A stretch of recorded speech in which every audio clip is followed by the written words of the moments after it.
What is up, everybody? We are back with another video, and today, I think it is the day we are going to review the brand new Sangheili Mercenaries for Halo Flashpoint. So if you wanted to get a set of these are only available currently in the Halo Flashpoint Spartan edition. With that, you get a team of 4 of them.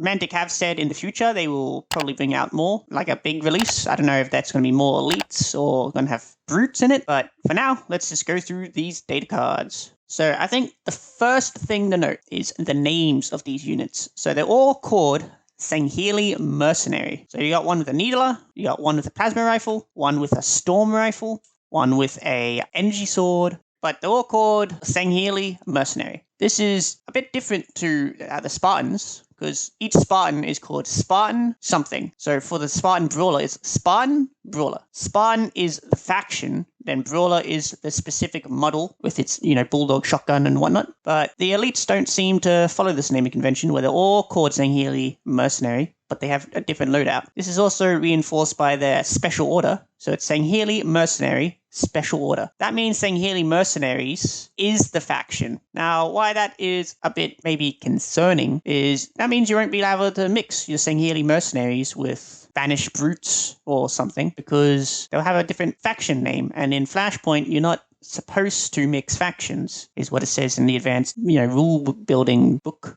So, I don't know, that's a bit disappointing. And I also don't really understand why they all have the exact same name. So, Sangheili Mercenary, Sangheili Mercenary, Sangheili Mercenary. Like, they're all called Sangheili Mercenary. Now, once again, why that's a bit annoying is for the Spartans, they're Spartan something. Now, I guess you could say Sangheili Mercenary is, the base stat, and then you also have a different weapon. But, like I said, the special order thing is called Sangheili Mercenary, which means Sangheili Mercenary is the faction name. So, why doesn't each elite get a different name? Like, you could call the needler guy, like, Sangheili Mercenary Warrior. And then you could call the Sangheili Mercenary with the plasma rifle, Sangheili Mercenary, Charger. Then the energy sword guy could be Sangheili Mercenary Blade Master, and then they all sound a bit cooler. I don't know.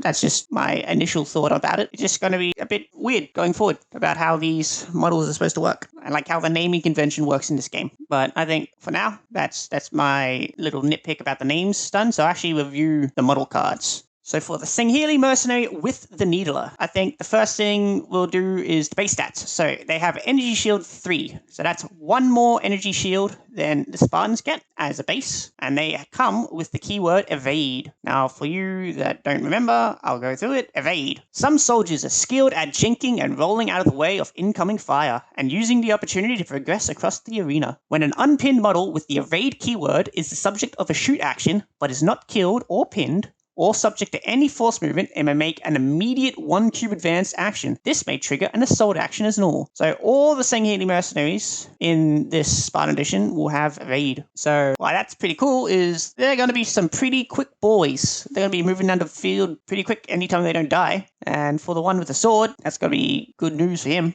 They all have speed 2-3.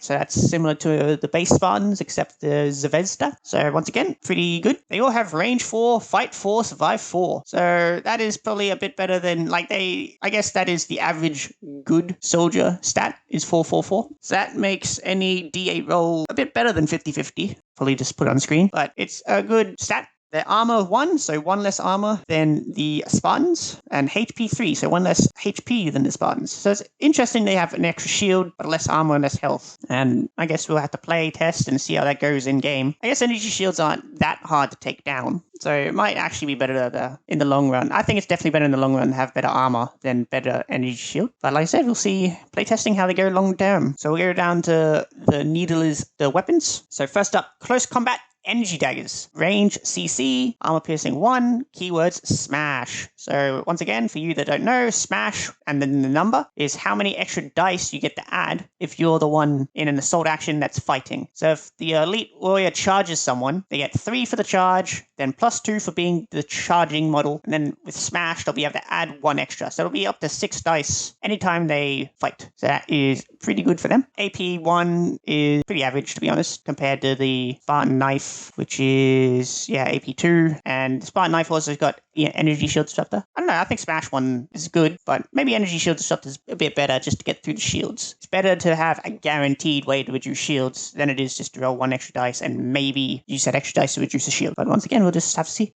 I'll go with the second plasma grenade. So they got a grenade, plasma grenade, range 3, AP 2. So this is the exact same as the one you pick up from the field, I believe. I'll just check that right now. Yeah, so the sticky grenade is, or the plasma grenade is the exact same as the item you'll pick up. So it's just got range 3, AP 2, frag 4, grenade, lethal 1, sticky, and key thing to remember is 1 use. So every elite has a single use plasma grenade, and then if they die and respawn, they can use it again. But it's nice that they have it included, and I actually think that might be pretty substantial. Like, that might be better than, than Needler and the energy dagger and whatnot, because like the grenades in this game are pretty strong. So you run in, you maybe, like if you get 2 hits on the sticky, remember he's going to be throwing the sticky on 4 up, so it's better than a 50-50 chance to get double success on the sticky, which will immediately reduce the shields off a Spartan. And then you got AP2, which will immediately reduce the armor of the Spartan. It's got lethal 1, so like these plasma grenades are going to be pretty deadly sometimes against Spartans. So it's almost like a guaranteed kill with that. We'll see what that does. Every Sangheili Mercenary has the dagger and the grenade. So we're just going to their individual weapon. So this one is the Needler one. So Needler has range 3, no AP,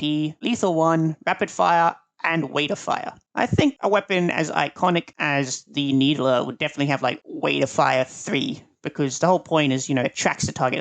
It literally tracks the target. So only having weight of fire 1, which is 1 less than the Spartan Mark 7, who has weight of fire 2 on his weapon, and that's just an assault rifle, which means, I guess, the idea is the Mark 7 is so good at shooting that it, can redirect its shot. But for the Needler, I think it definitely needs, like, weight of fire 3 built in. Once again, lethal 1 it's okay. I guess we don't really want to go too much higher on lethal, because, like, why would a sniper have lethal 1 and then Needler have lethal 3? But all in all, I think the Needler is probably, I don't know, it wouldn't be the thing I'm prioritizing. Next up, Sangheili Mercenary with the plasma rifle. So once again, all the stats for this one are the same. The only thing that's different is the plasma rifle, so I only do the plasma rifle. So range 4, AP 1, continuous fire, ESD 1, long, and rapid fire. Why the plasma rifle has long, I have absolutely no idea. Like, it's supposed to be like a, run in and charge kind of weapon, so I've no idea why they'd give it long. That means you'd almost never be shooting it, like, unless you use a shoot dice. And since none of the Sangheili Mercenaries have Tactician, you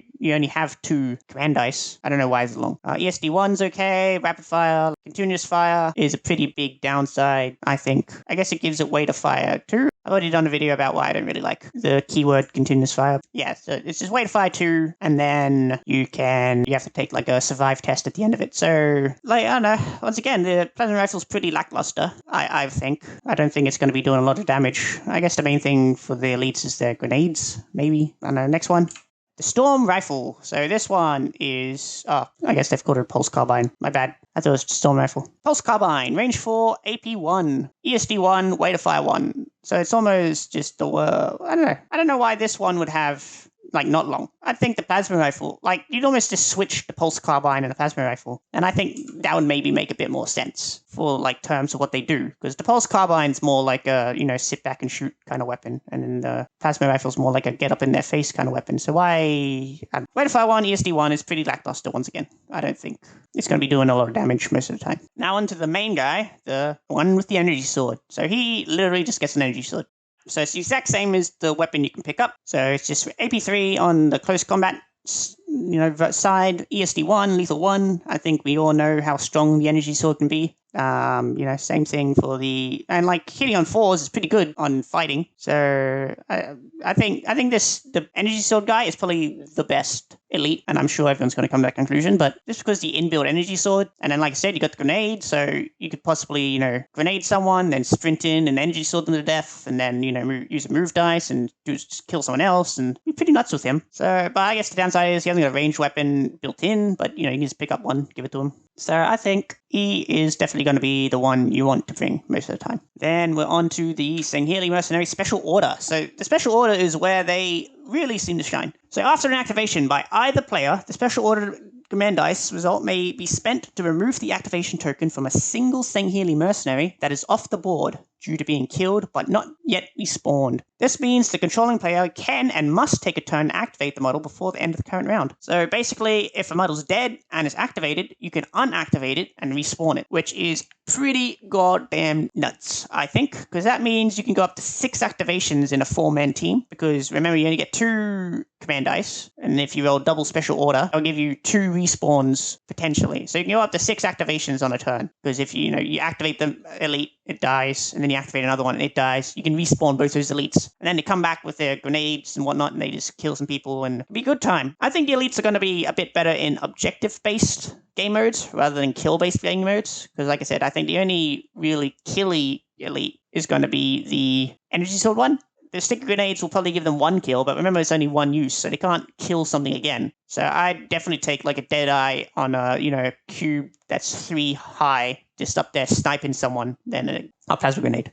For now, that is the end of my review of the elites, or the Sangheili Mercenaries at least. All in all, like I said, I think the weird naming convention, like why they treated different to the Spartans, I'd definitely like to see clarification about that, because when they release more of these models, are they all just going to continue to be called Sangheili Mercenary? And then, once again, you're not going to be able to mix them with the Banished Brutes or whatever other models they happen to bring out, which is a bit disappointing. But, like I said, we'll just have to see what the meta's like and how people try to play them. But with that, thanks for watching my quick review of the Sangheili Mercenaries. I hope you found it somewhat enjoyable. Make sure to do the whole YouTube thing, liking, subbing, commenting, all that good stuff. I'll probably be bringing out more Flashpoint content as we go along. Catch you next time. Thanks for watching.